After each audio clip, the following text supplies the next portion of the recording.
VoiceOfCongo.net, news en real time. Bonjour, bonsoir, dépendant de l'heure à laquelle vous êtes en train de suivre ces images. Moi, c'est Eric Boukoula et à la caméra, c'est le guerrier de la presse congolaise, Pichu Kalala. Aujourd'hui, nous avons quelque chose de spécial vraiment à vous amener. C'est une chose vraiment triste et tout ça. Je suis sûr que beaucoup d'entre vous avaient suivi ça et on en avait parlé dans le monde entier, partout, dans les médias, sur l'Internet, toutes les télévisions. On en avait parlé, c'était évidemment l'effondrement du building du téléévangéliste Tibi Joshua. Juste un rappel rapide, c'était le 12 septembre, c'est-à-dire l'année passée, ça peut un mois, parce qu'aujourd'hui qu'on fait cette émission, on se rappelle bien qu'on est déjà à une affaire du 11 octobre, donc c'est un peu comme un mois passé. Le building du téléévangéliste, un des buildings du téléévangéliste Tibi Joshua s'était effondré, sans raison apparente. Jusque-là, on n'est pas encore arrivé à l'aboutissement de ce qui s'était passé. Alors, pendant que Pichu Kalala, le guerrier de la presse congolaise, va vous lancer très rapidement cette image pour essayer un peu de vous remettre cela à votre esprit, nous reviendrons et nous vous ferons savoir pourquoi nous sommes là aujourd'hui et pourquoi on en parle un mois plus tard.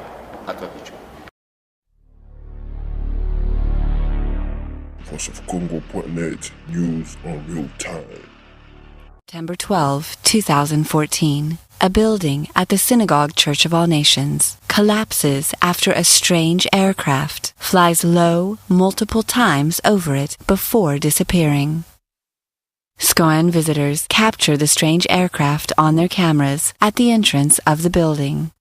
A SCOAN visitor's photo. A strange aircraft flies low over a building at the Synagogue Church of All Nations.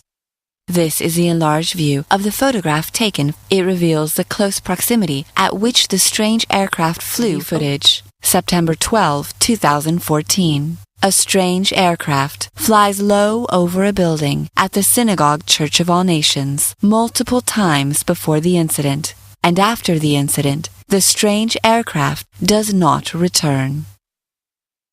September 12, 2014. Take note of the upper left-hand corner of the screen. A strange aircraft flies over the building at the Synagogue Church of All Nations before the incident at 11:30 a.m.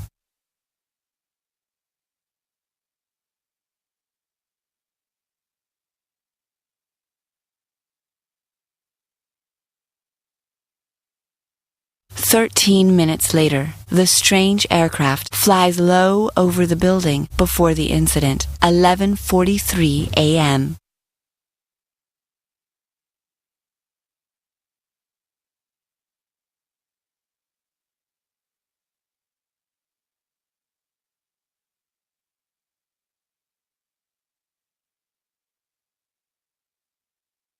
Just 2 minutes later, the strange aircraft returns and flies lower over the building before the incident, 11:45 a.m.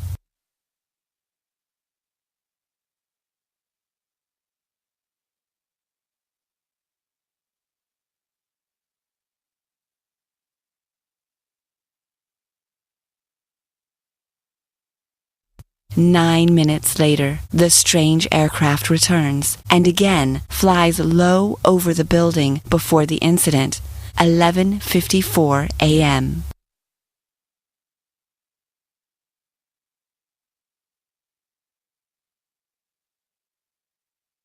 This is the moment of the incident.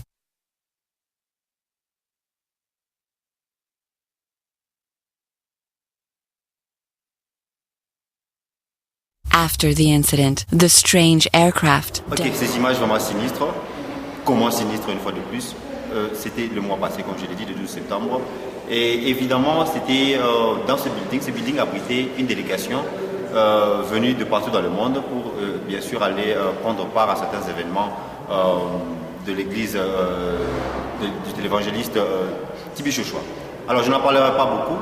Je vous passerai plutôt une personne qui était comme un témoin oculaire. Vous vous rappelez qu'il y avait des rescapés, il y avait des morts bien sûr, une affaire de 115 morts, et la plupart c'était des Sud-Africains, une affaire de 84.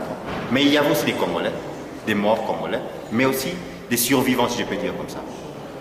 Et ici, avec vous, j'ai l'un d'entre eux. Bonjour papa. Bonjour. Alors on est peut-être vous présenté par Bandeko Bazota Layo, c'est vraiment Kombo Nayo.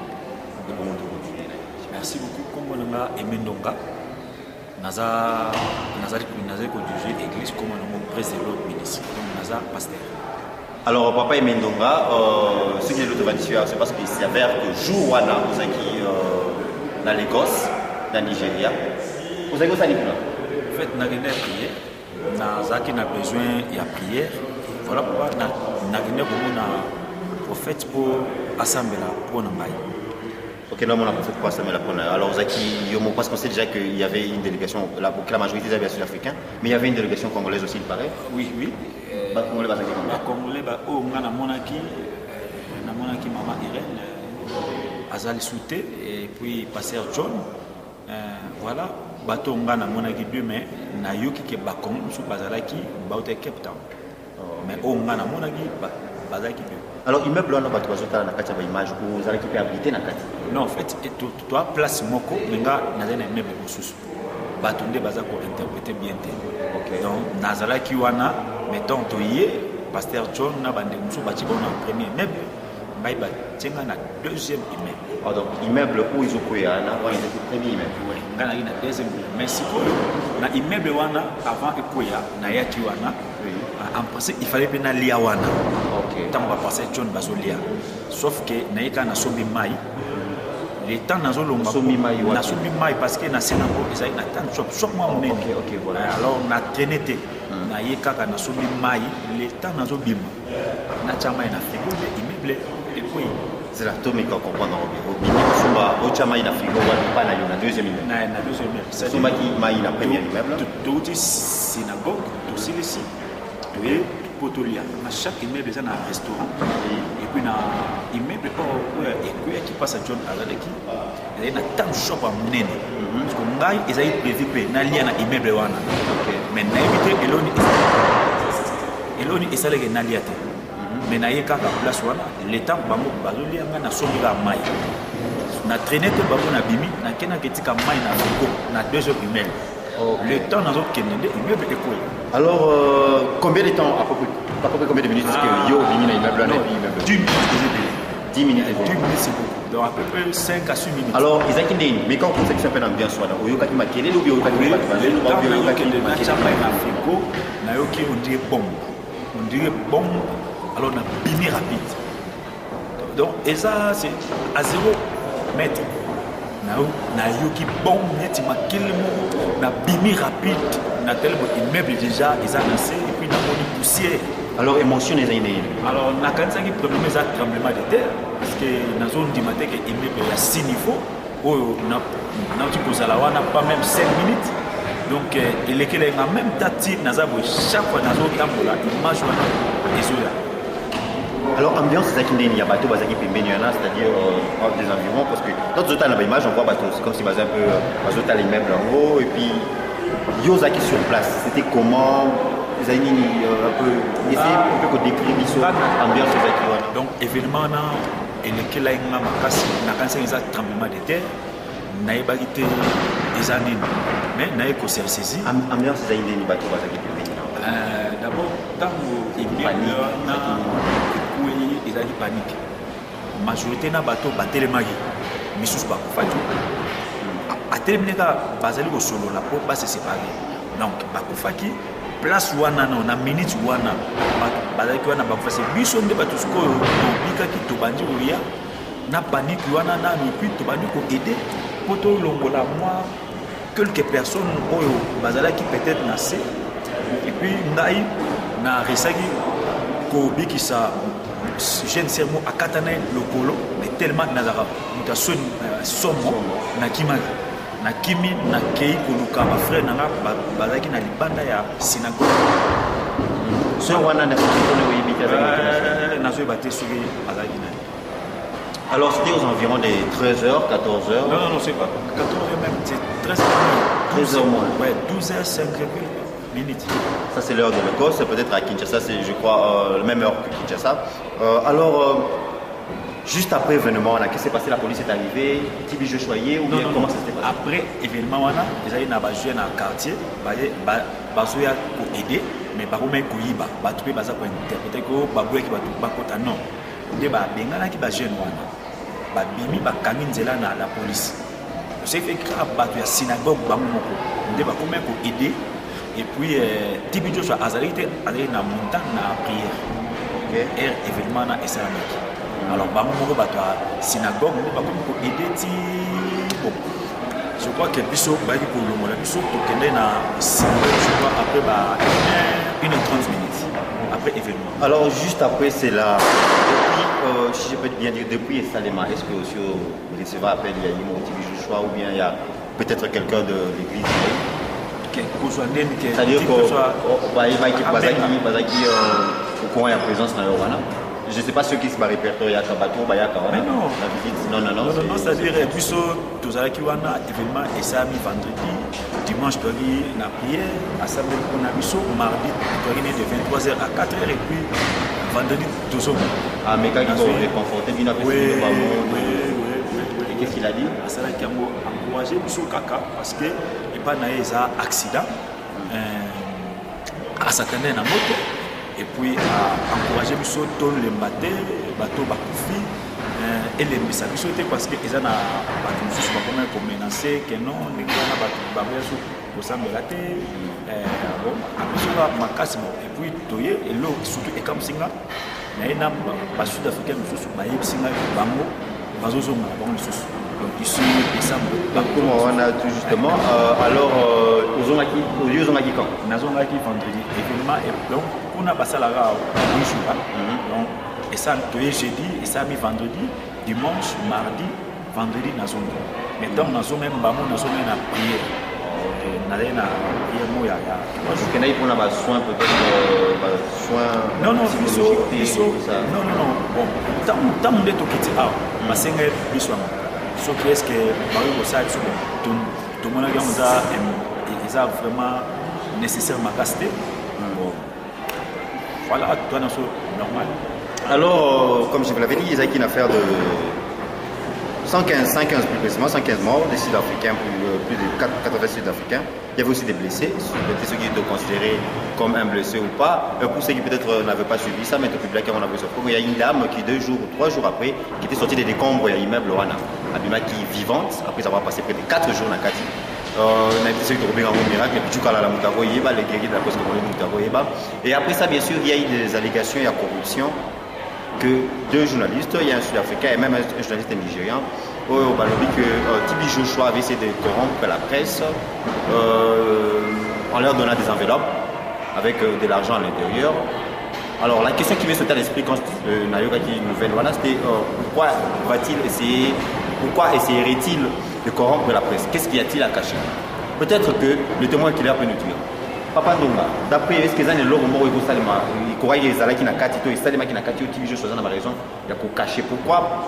Et pour qu'ils aient qui Américain qui corrompt presse place vraiment sincèrement dans ça qu'on répond bateau bazo babomo bayebi Tibi Joshua n'intimité d'abord information et pas nanga eza ya solo Tibi Joshua allo après ça bateau papa isa accident so auke biso bateau mbongo ko babomani on a eu moko azalaki te bakuti immeuble ekwei bato nyonso tu bamonike immeuble ekwesco akozwa bato wana apesa bambongo mpo babombani babomba il n'y a rien à cacher là-bas.